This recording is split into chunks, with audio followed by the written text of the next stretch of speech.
اعوذ باللہ من الشیطان الرجیم بسم اللہ الرحمن الرحیم نحمد اللہ تبارک و تعالی ونصلی علی رسولہ الکریم والمہدی الموعود علیہ الصلاة والتسلیم وعلى آلهما وأصحابهما أجمعين أما بعد فقال الله سبحانه وتعالى في القرآن المجيد والفرقان الحميد بسم الله الرحمن الرحيم تلك الجنة التي نورث من عبادنا من كان تقيا صدق اللہ العظیم۔ سورہ مریم آیت نمبر 63۔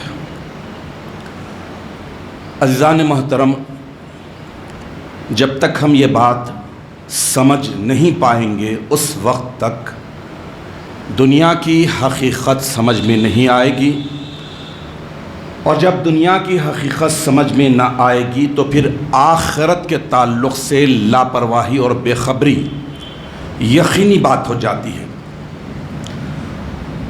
ہمیشہ کی کامیابی اور ہمیشہ کی ناکامی کا مدار اس مختصر سی زندگی کے اعمال پر منحصر ہے۔ اعمال چاہے نیک ہو یا بد ہو، نیک ہیں تو جزا ملے گی، بدلہ ملے گا، اور اعمال برے ہیں تو پھر سزا ملے گی، اور دونوں صورتوں میں چاہے نیک ہو یا بد ہو، آخرت کی زندگی ہمیشہ ہمیشہ ہمیشہ والی ہے۔ عزیزان محترم، سب سے پہلی بات یہ کہ اپنی پیدائش کے منشا اور مقصد کو سمجھنا ضروری ہے کہ اللہ تعالیٰ نے کیوں پیدا کیا ہے، ہماری پیدائش کا منشا کیا ہے، مقصد کیا ہے، کس مقصد کے تحت اس دنیا میں بھیجا گیا ہے، مشن کیا ہے، کون سا پروجیکٹ دے کر اللہ تعالیٰ نے اس دنیا میں بھیجا ہے، جس کو مکمل کرنے کے بعد ہی اس مختصر سی 60 اور 70 برس کی زندگی کو، جس میں سے بڑھاپے کے 10-15 سال اور بچپن کے 10-15 سال نکال دیتے ہیں تو 25-30 سال کی یہ جو زندگی ہے، اس میں اسٹرگل کر کے، ہارڈ ورکنگ کر کے، محنت اور مشقت کر کے وہ آخرت والی ہمیشہ کی زندگی میں کامیابی حاصل کرنا ہے۔ انسان دوسری مخلوقات کی طرح اللہ کی مخلوق ہے، اللہ نے پیدا کیا ہے، لیکن اللہ تبارک و تعالیٰ اشرف اور اعلیٰ کسے بنا رہا ہے، کسے قرار دے رہا ہے، کون سپیریئر ہوگا، اشرف کون کہلائے گا، اور کون انسان ہونے کے باوجود انعام یعنی چوپائے جانوروں کے مانند ہوگا۔ تو اللہ تبارک و تعالیٰ دنیا میں بھیجے جانے کے مقصد کو یہ بتا دیا ہے کہ وما خلقت الجن والانس الا لیعبدون، میں نے جنات اور انسانوں کو پیدا نہیں کیا ہے مگر صرف میری عبادت اور بندگی کے لیے۔ تو یہ بندگی اور عبادت انسان کو مقصد حیات کے پیش نظر زندگی گزارنے کی توفیق دیتی ہے۔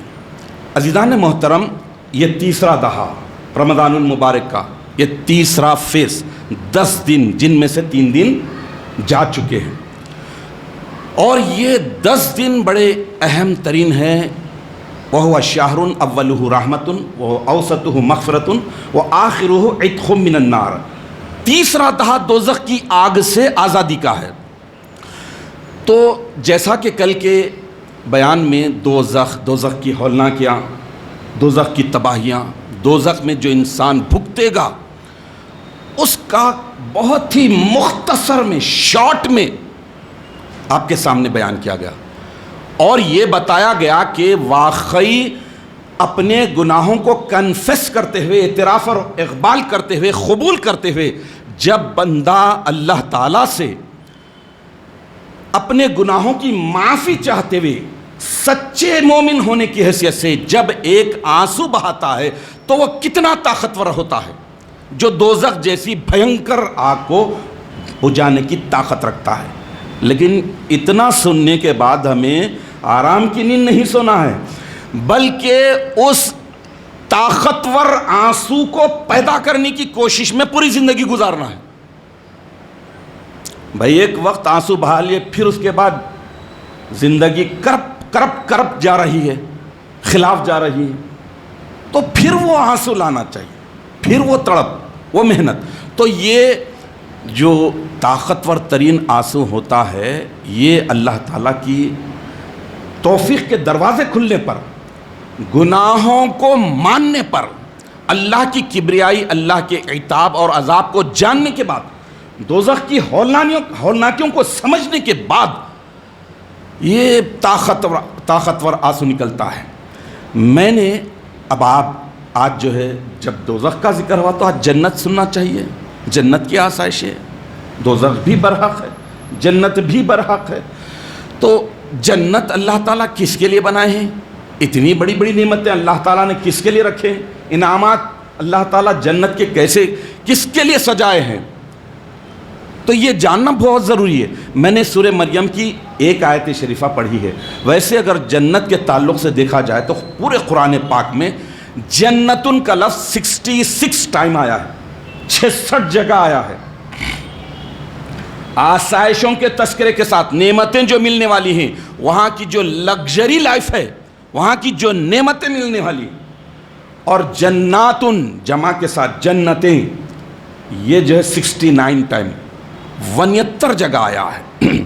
تو اب میں نے جس آیت شریفہ کی تلاوت کا شرف حاصل کیا، پہلے اس کے معنی سنیے۔ اللہ تعالیٰ ارشاد فرما رہے ہیں کہ یہی وہ جنت ہے جس کا ہم اپنے بندوں میں سے ایسے شخص کو مالک اور وارث بنائیں گے، سب کو نہیں، ایسے شخص کو وارث اور مالک بنائیں گے جو متقی اور پرہیزگار ہوگا۔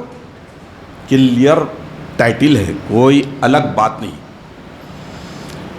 اب اس حساب سے معنی کو مد نظر رکھتے ہوئے جہاں ہمیں دوزخ سے بچنا ضروری ہے، بچنے کے پورے جتن کرنا ہے، دوزخیوں کے پورے اعمال سے اپنے آپ کو پروٹیکٹ کرنا ہے، بچانا ہے، وہیں پر جنت میں جانے کی مشقت، مصیبت، کیونکہ تقوی کے بغیر نہیں جاتے، تو تقوی یوں ہی نہیں ملتا۔ تقوی کا مطلب ہے کاٹی براٹی سے اپنے آپ کو، اپنے دامن کو، اپنے اخلاق کو، اپنے عقائد کو، اپنے ایمان کو، اپنے اعمال کو، سب کو بچاتے بچاتے راستے صراط مستقیم پر جانا ہے۔ تقوی کا مطلب یہ ہے، ایسا نہیں کہ تقوی متقی کر سمجھ لیا، اپنے آپ کو سمجھ لیا، اپنے آپ کو بنا لیا، اپنے آپ کو قرار دے لیا، نہیں۔ قرآن جسے متقی کہتا ہے وہی متقی ہے۔ تو تقوی اور پرہیزگاری کے ساتھ، سخت محنتوں کے ساتھ، سخت مشقتوں کے ساتھ جب یہ کرتے ہیں، اور اس کے بعد بھی جو امپورٹنٹ پوائنٹ ہے وہ ہے اللہ کا فضل، اللہ کا کرم، اللہ کا رحم، اللہ کی توفیق، اللہ کی مرضی، اس کے بغیر کچھ نہیں ہوگا۔ اللہ کا فضل ہوگا تو جنت بھی ملے گی، مشقتیں جھیلنے کی صلاحیت بھی آئے گی، محنت کی توفیق بھی ہوگی، توفیق کے دروازے بھی کھلیں گے، قبولیت بھی ملیں گی، اثر بھی پیدا ہوگا۔ یہ سب اللہ کے فضل پر منحصر ہے، اللہ کے کرم پر منحصر ہے۔ اب محنت کیسی ہو، مشقت کتنی ہو،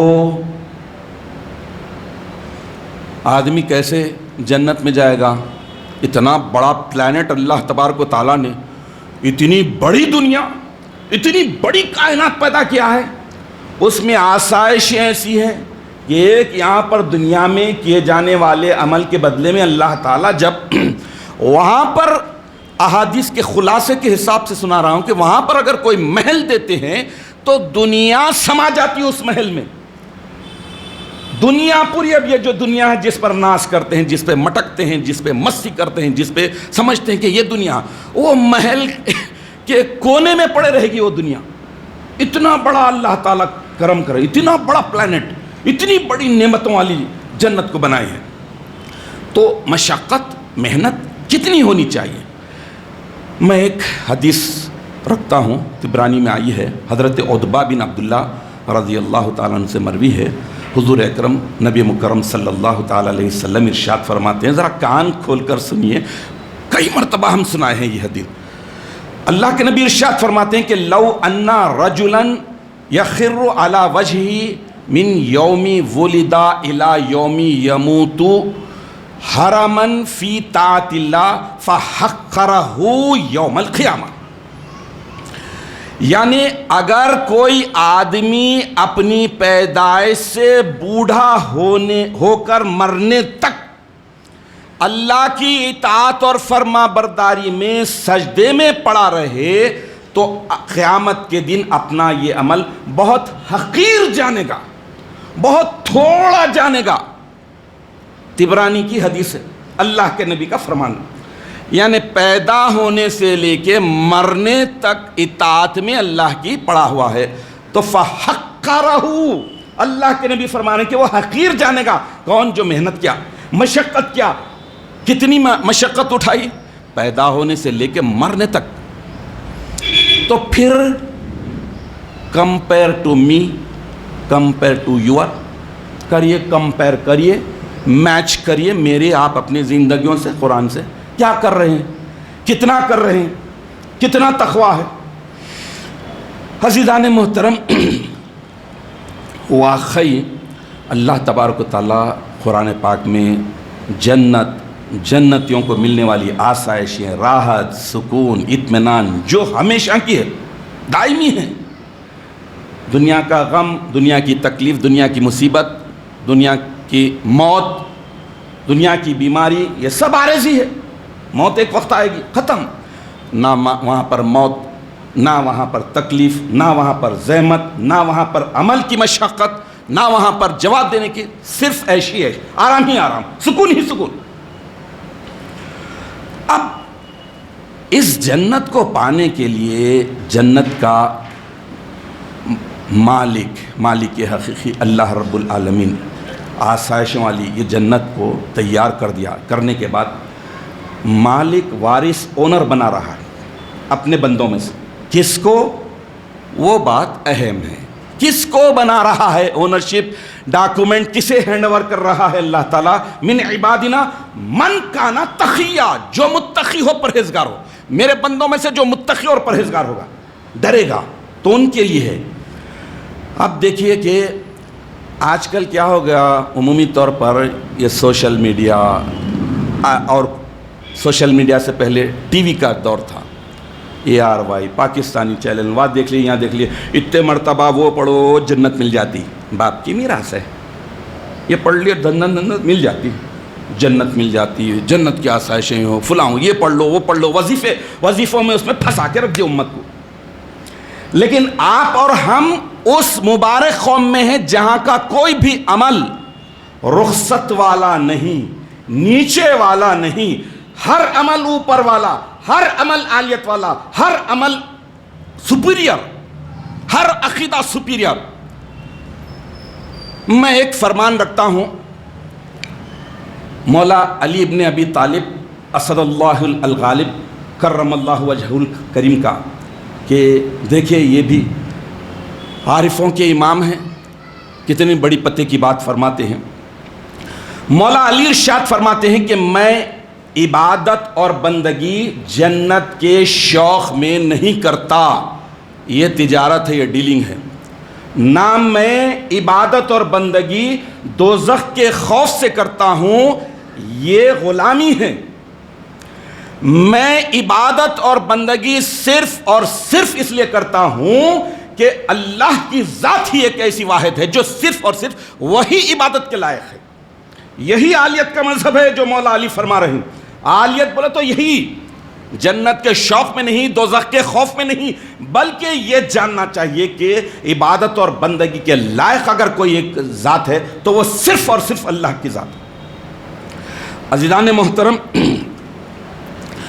امامنا و سیدنا حضور مہدی موعود علیہ الصلوۃ والتسلیم کا بھی ایک فرمان سن لیجئے کہ جنت کے تعلق سے امامنا مہدی علیہ السلام کیا فرماتے ہیں. جو میں نے تلاوت کردہ آیت شریفہ میں جو بتایا گیا ہے کہ یہی وہ جنت ہے جس کا ہم اپنے بندوں میں سے ایسے شخص کو مالک اور وارث بنائیں گے جو متقی اور پرہیزگار ہوگا۔ اسی آیت کا گویا بیان فرما رہے ہیں امامنا مہدی موعود علیہ السلام۔ ارشاد فرماتے ہیں کہ فرمودن کہ بہشت را بابی تو راست نہ کنانی دا است تا آزما کے اثر تا پائی نور نہ شوی در بہشت نہیں آئی، یعنی جنت تیرے باپ نے نہیں بنوائی ہے، جب تک تو سر سے پاؤں تک نور نہ بن جائے اس وقت تک جنت میں نہیں جائے گا۔ وہی بات آیت کے بالکل عین مطابق امامنا مہدی علیہ السلام فرمائے۔ تو مطلب یہ ہے کہ جب آدمی متقی اور پرہیزگار بنے گا، نور کا پیکر بنے گا، تو اللہ تعالیٰ یہ آسائشوں والی، یہ آرام والی، یہ نعمتوں والی جنت عطا فرماتے ہیں۔ اور جنت کو مومن بندے صرف اور صرف اس لیے طلب کرتے ہیں کہ جنت میں جانے کے بعد اللہ کا قرب ملتا ہے اور اللہ کا دیدار اگر اللہ نے فضل کر دیا تو ملتا ہے، اس لیے جنت کے طلبگار ہے۔ لیکن اصل میں دیکھا جائے تو اللہ کی ذات، اللہ کا دیدار کی طلب ہونا چاہیے۔ آج ہر کوئی، ویسے ہمیشہ یہ رہا کہ ہر کوئی جنت کا طلبگار بنتا، جنت ہونا، جنت مانگتا، جنت ہونا، جنت ہونا، لیکن کوئی بھی یہ نہیں چاہتا کہ میں غریب ہونا، میں مسکین ہونا، میں مومن ہونا، میں متقی ہونا، میں پرہیزگار ہونا، میں شہید ہونا، میں صدیق ہونا۔ کیوں؟ اس لیے کہ جنت میں یہ حضرات جانے والے، مسکین، غریب، شہید، صدیق، متقی، پرہیزگار، یہ لوگ جانے۔ اب خالی میں جنت میں جانا بولے تو بنو، غریب بنو، مسکین بنو۔ اللہ کے پیارے نبی بھی دعا کرے ہیں، میں آگے سنانے والا ہوں انشاءاللہ العزیز۔ تو اور ایک بخاری اور مسلم کی حدیث ہے، حضور اکرم صلی اللہ تعالیٰ علیہ وسلم ارشاد فرماتے ہیں کہ میں جنت کے دروازے پر کھڑا تھا، اکثر داخل ہونے والے، اکثر انٹری لینے والوں کو میں نے غریب اور مسکین پایا تھا، مال و عظمت والوں کو روک دیا گیا۔ تو معلوم کیا ہوا؟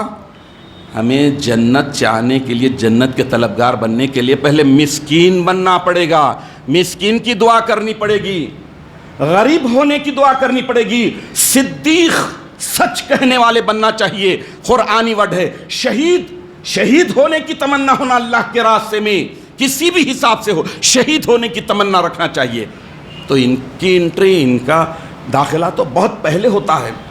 چلیے ایک اور حدیث شریف مشکات المصابیح، حدیث نمبر 5244، 5244، حضرت انس بن مالک رضی اللہ تعالیٰ عنہ سے مروی ہے، اللہ کے رسول صلی اللہ تعالیٰ علیہ وسلم جو فرما رہے، ذرا غور سے سنیے، اللہ کے نبی ارشاد فرما رہے کہ اللہم احیینی مسکینوں وامیتنی مسکینوں واحشرنی فی زمرتی مساکین۔ اللہ کے نبی ارشاد فرما رہے کہ اے اللہ، اے پروردگار، مجھے مسکین بنا کر زندہ رکھ، مجھے مسکین کی موت دے۔ کون دعا کر رہے ہیں؟ سردار انبیاء، سید المرسلین، رحمت للعالمین صلی اللہ تعالی علیہ وسلم، مجھے مسکین بنا کر مسکین کی موت دے اور مسکینوں کے زمرے میں مجھے اٹھا۔ یہ جب دعا کون سن رہے ہیں؟ ام المومنین سیدہ عائشہ صدیقہ رضی اللہ تعالی عنہا۔ یہ جب سنتے ہیں تو عرض کرتے ہیں کہ یا رسول اللہ، ایسا کیوں مسکین بنا کے پیدا کر، مسکین بنا کے جلا، مسکین کے زمروں میں اٹھا۔ تو اللہ کے نبی جو فرما رہے ہیں ذرا سنیے غور سے۔ اس کے بعد دگانے لیلۃ القدر کے فرض 2 رکعت ادا کرنے کے بعد جو دعا کرتے ہیں، اس کی ماہیت میں ڈوب جائیے، اس کی معنویت میں ڈوب جائیے، اور جب مزہ آئے گا، جب حلاوت ہوگی، جب یہ اللہ کے نبی کا فرمان سن رہے۔ اللہ کے نبی ارشاد فرما رہے ہیں، اے عائشہ، یہ میں اس لیے کہہ رہا ہوں کیونکہ وہ مسکین، وہ غریب مالداروں سے 40 سال پہلے جنت میں داخل ہو جائیں گے۔ کتنے؟ 44 ایئر بیفور، ان سے 40 سال پہلے، اور ایک حدیث میں ایک روایت میں آیا ہے 500 سال پہلے غریب اور مسکین جنت میں داخل ہو جائیں گے۔ تو اب آپ بتائیے کہ جنت کیا کوئی معمولی چیز ہے؟ تو مساکین، مسکین بننا، غریب بننا، صدیق بننا، شہید بننا، متقی بننا، اس کی خواہش رکھنا تب کہیں جنت ملے گی۔ کسی بزرگ سے کسی نے پوچھا کہ جنت کتنی دوری پر ہے، ڈسٹینس کتنا ہے اس کا؟ تو انہوں نے کہا کہ صرف 2 قدم کی دوری پر۔ ایک قدم اپنے نفس پر رکھو تو دوسرا قدم تمہارا جنت کے اندر رکھ دیا جائے گا۔ عزیزان محترم، واقعی ہماری یہ زندگی، اس زندگی میں کیے جانے والے تھوڑے تھوڑے اعمال پر ہم اپنے اعمال پر تکیہ ہرگز نہیں کر سکتے۔ وہ آدمی بے وقوف ہے، بدبخت ہے جو اپنے اعمال پر بھروسہ کرتا ہے۔ اللہ کے فضل پر، اللہ کے کرم پر، اللہ کی رحمت پر بھروسہ رکھنا اور اس سے معافی چاہتے رہنا۔ جنت کیسی ہے ذرا سنیے، مزے آنا چاہیے۔ جنت اور اس کی آسائشیں کیسی ہیں؟ تو حضور اکرم نبی مکرم صلی اللہ تعالیٰ علیہ وسلم ارشاد فرماتے ہیں کہ جنت کی ایک اینٹ سونے کی اور ایک اینٹ چاندی کی ہے، اس کا گارا خالص مشک کا ہے، اس کی بجری موتی اور یاقوت کی ہے، اس کی مٹی زعفران ہے، جو اس میں داخل ہوگا خوش رہے گا، کبھی غمگین نہ ہوگا، ہمیشہ ہمیشہ رہے گا، کبھی نہ مرے گا، اس کے کپڑے نہ گلیں گے اور نہ ان کی جوانی فنا ہوگی۔ جنت کی چوڑائی ایسی ہے کہ 7 آسمان اور 7 زمین کے ورق کاغذ کے پیپر بنا کر باہم ملا دیے جائیں تو جتنے وہ ہوں اتنی جنت کی چوڑائی ہے۔ جنتی چوکھٹوں میں سے 2 چوکھٹ کا درمیانی فاصلہ 40 سال کی مسافت پر ہے۔ اب دیکھیے، ظاہر ہے کہ ہم نے جس کھانے کو کھایا ہی نہیں، ہم نے اس کا ہمیں ذائقہ ٹیسٹ کیا معلوم، ہم نے کسی پھل کو چکا ہی نہیں تو اس کی لذت ہمیں کیا معلوم ہوگی، اور جس نعمت کو ہم نے دیکھا ہی نہیں اس کے تعلق سے ہمیں کیا معلوم ہوگا۔ اب مثال کے طور پر دیکھ لیجئے، اب اگر ہم بیٹھے ہوئے ہیں، بازو کے گھر میں پکوان ہو رہا ہے تو بو آتی، خوشبو زعفران کی، اصلی گھی کی، باسمتی اوریجنل چاول کی آتی ہے، کیا ہوتا ہے؟ منہ میں پانی آتا، منہ میں پانی آتا، مزے آتے، ارے یہ پک رہا ہوگا، یہ پک رہا ہوگا، یہ پک۔ اور اندازہ لگائیے کہ جنت کی نعمتوں کو تو دیکھے نہیں۔ اب جیسے مثال کے طور پر میں یہ بالکل نیچرل بات بتا رہا ہوں، کہیں پکوان ہو رہا ہے کسی جگہ، آپ بیٹھے ہوئے دیکھ رہے ہیں، بھوک نہیں ہے تو بھی بھوک پیدا ہو جاتی، پیٹ میں چول ہونا شروع ہوتی، کھا کے گئے تھے پھر دیکھ رہے ہیں ارے اچھے گردے کلیجی وغیرہ پک رہے ہیں، زبردست باورچی جو ہے اصل پکوان سے پہلے گردے کلیجی وہ تل رہا ہے، تھوڑا کھا لیں گے، کیا ہوتا؟ منہ میں پانی آتا۔ کھٹائی کا ذکر کرے تو منہ میں پانی آتا، لیمبو دیکھتے ہی منہ میں پانی آتا، دانتاں پچ پچ پہ مارنے لگتے۔ ارے یہ چھوڑ دیجئے، یوٹیوب پر اگر دیکھ رہے ہیں، یوٹیوب پر کوئی چیز دیکھ رہے ہیں، کسی سالن کی، کھانے کی ریسیپی دیکھ رہے ہیں، ریسیپی چیک کریں، اب اس میں کڑھائی میں ڈال کے زبردست ہلایا جا رہا چمچے، او یہ کڑکڑ کڑکڑ کڑکڑ آوازاں ہو رہی، دیکھ رہے، خالی اسکرین پر دیکھ رہے ہیں، منہ میں پانی آتا نا۔ تو اللہ تبارک و تعالیٰ یہ بتا رہے ہیں کہ جو چیزیں، جو نعمتیں ہیں ایسی ہیں کہ اللہ تعالیٰ نے جن کو بنایا ہے۔ چنانچہ ایک حدیث رکھتا ہوں، صحیح بخاری کی حدیث ہے، حدیث نمبر 4779، 4779، حضرت ابو ہریرہ رضی اللہ تعالیٰ عنہ سے مروی ہے، اللہ کے نبی صلی اللہ تعالیٰ علیہ وسلم ارشاد فرما رہے ہیں کہ اللہ کا ارشاد ہے کہ میں نے اپنے نیک اور صالح بندوں کے لیے وہ چیزیں تیار کر رکھی ہیں جنہیں کسی آنکھ نے نہیں دیکھا، نہ کسی کان نے سنا ہے، اور نہ کسی کے وہم و گمان میں، دل و دماغ میں، خیال میں وہ بات آئی ہو۔ اللہ یہ بتا رہے ہیں کہ تو نعمت جنت کی کس نے دیکھا؟ تو عزیزان محترم، جنت کی نعمتیں آسائشیں ایسی ہے، اتنی زیادہ ہیں. ایک اور حدیث حضرت سہل بن سعد رضی اللہ تعالیٰ عنہ سے مروی ہے، صحیح مسلم میں آئی ہے، حدیث نمبر 7138 7138. اللہ کے رسول صلی اللہ تعالیٰ علیہ وسلم ارشاد فرماتے ہیں کہ جنت میں ایک درخت ایسا ہے کہ ایک سوار اس کے سائے میں 100 سال تک چلتا رہے گا تو چلتا ہی رہے گا، چلتا ہی رہے گا، چلتا رہے گا، فاصلہ طے ہی نہیں ہوگا. اب آپ اندازہ لگائیے کہ اللہ کے نبی صلی اللہ تعالیٰ علیہ وسلم یہ جو خوبیاں بیان کی ہیں، تو ذرا ایک حدیث سنیے جو سنن ترمذی میں آئی ہے، جس سے ہمیں اندازہ ہوگا کہ جنت میں جانا آسان نہیں ہے.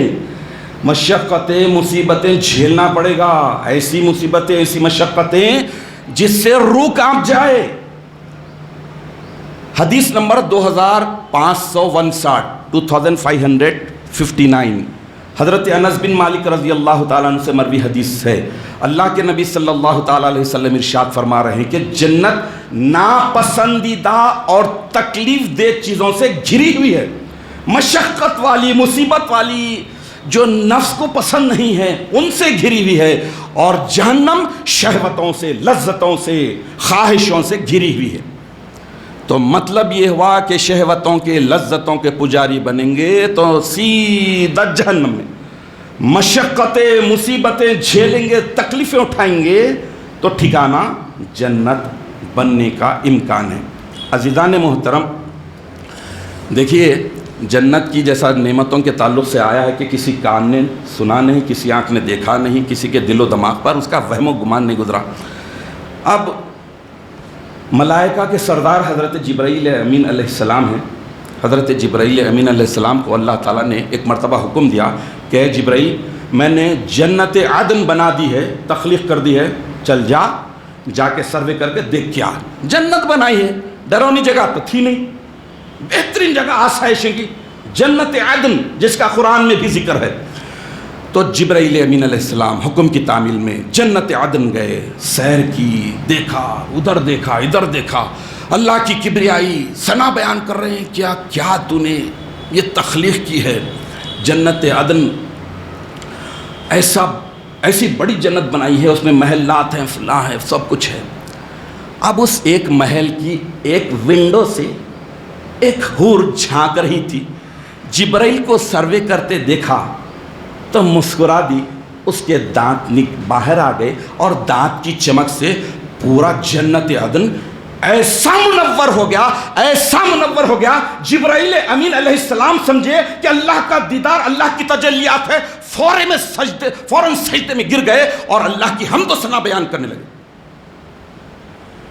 اتنا منور، صرف یہ اللہ کی تجلی ہوگی. یہ دیکھنا تھا منظر. وہ حور پکاری، اے امین اللہ، اے اللہ کے امین جبرائیل، ذرا سر تو اٹھائیے. آپ کیا سمجھے؟ سر تو اٹھائیے. اور جب حضرت جبرائیل امین علیہ السلام سر اٹھائے تو اس کے بعد آپ نے اس محل کی کھڑکی سے وہ حور کو دیکھا اور اس کے دانتوں کی چمک کو دیکھا. جب بھی آپ کی آنکھیں چندیاں جا رہی تھی تو جبرائیل امین عرض کرے کہ اس حور سے پوچھے کہ بھائی قربان جائے اس کی تخلیق پر جس نے یہ جنت عدن بنایا، یہ جنت عدن کا یہ عالی شان محل بنایا، اور تجھ جیسی پاکیزہ حور کو بنایا ہے، اور ایسی منور تیرے دانتاں بنائے ہیں. یہ کبریائی، یہ بڑھائی، یہ عظمت، یہ شان سب اس خدا کے لیے. یہ حضرت جبرائیل علیہ السلام یہ ثنا کرنے لگے، سب کرنے لگے. تو اس کے بعد جبرائیل علیہ السلام پوچھے کہ تجھے کس کے بدلے میں، تجھے کسے ہینڈ اوور کیا جائے گا، کون سی نیکی کے بدلے میں تو ملے گی، کس بندے کو، کس متقی کو، کس نیک کو، کس شہید کو، کس صدیق کو تو ملنے والی ہے. ذرا سنیے اب حور کی بات ہے، حور کا جواب ہے. حور نے کہا کہ اور یہ تجھے کس کے لیے پیدا کیا گیا؟ تو حور نے جواب دیا کہ میں اس کے لیے بنائی گئی ہوں. اللہ رب العالمین مجھے صرف اور صرف اس کے لیے تخلیق کی ہے جس نے اللہ کی رضامندی کی خاطر دنیاوی لذتوں پر مجھے، یعنی اللہ کے احکامات کو فضیلت دی اور مقدم رکھا. یعنی دنیاوی لذتوں کو رکاوٹ بننے کا موقع نہیں دیا. میں اس کے لیے تخلیق کی ہوں, میں اس کے انعام کے طور پر دی گئی ہوں. تو عزیزان محترم, یہ رمضان المبارک کا پورا مقدس مہینہ, یہ مقدس مہینے کی ساری عبادتیں ایک مومن بندے کو متقی اور پرہیزگار بنانے کے لیے اللہ رب العالمین لائے ہیں. اب کون بندہ ایسا ہوگا یہ جب یہ جنت, جنت کی نعمتیں, جنت کی آسائشیں, یہ سب سننے کے بعد پھر ایسے گھر میں دل اٹکائے گا, ایسی دنیا میں جو فنا ہونے والی, اجڑنے والی ہے. یہاں پر سکون نہیں, یہاں پر راحت نہیں, ہے بھی تو ٹیمپروری, 60-70 برس ختم. یہاں کی جو بھی چیزیں ٹیمپروری, جو بھی چیزیں عارضی ہے, موت ہے, بیماری ہے, سب عارضی. تو بھوک پیاس ہے, حادثوں کا خوف ہے, یہ اور پھر اس سے بڑھ کر عمل کی ذمہ داری, عمل کی ذمہ داری بھی ہے یہ چھوٹی سی دنیا میں, یہ گھر میں. لیکن وہ دنیا, وہ ہمیشہ رہنے والی جگہ جہاں پر ایگزٹ گیٹ ہی نہیں ہے, جہاں ہمیشہ ہمیشہ رہنا, نہ حادثوں کا خوف, نہ بے سکونی, راحت ہی راحت, آرام ہی آرام, نہ موت کا ڈر, نہ بیماری کا ڈر, نہ ضعیف ہونے کا ڈر, ہمیشہ جوان, نہ لباس بدلا جائے گا, بہترین نعمتیں, ایسی نعمتیں کہ جس سے دل اکتا بھی نہیں جائے گا. تو پھر سنیے, کون ہوگا ایسا, کون بے وقوف ہوگا اتنی خوبیاں سننے کے بعد بھی پھر بھی جنت کی طرف نہیں رکھے, جنت کے تعلق سے محنت نہیں کرے گا, مشقت نہیں اٹھائے گا. اللہ تبارک و تعالیٰ فرما رہے ہیں کہ تلک الجنت التی نورث من عبادنا من کان تقیا, یہی وہ جنت ہے جس کا ہم اپنے بندوں میں سے ایسے شخص کو مالک, اونر, وارث بنائیں گے جو متقی اور پرہیزگار ہوگا. اللہ تعالیٰ سے دعا ہے کہ اللہ العالمین تو ہمیں صحیح معنوں میں متقی اور پرہیزگار بننے کی توفیق عطا فرما, تیری جیسی مرضی ہے ویسی زندگی بسر کرنے کی توفیق عطا فرما, اور گناہوں سے بچنے کی توفیق عطا فرما. دنیاوی عیش و آرام اور خواہشات سے ہمیں بچے رہ کر صرف تیری مرضی, تیری محبت, تیرا عشق ہمارے دلوں میں رچ بس جائے. آمین یا رب العالمین. وآخر دعوانا ان الحمد للہ رب العالمین.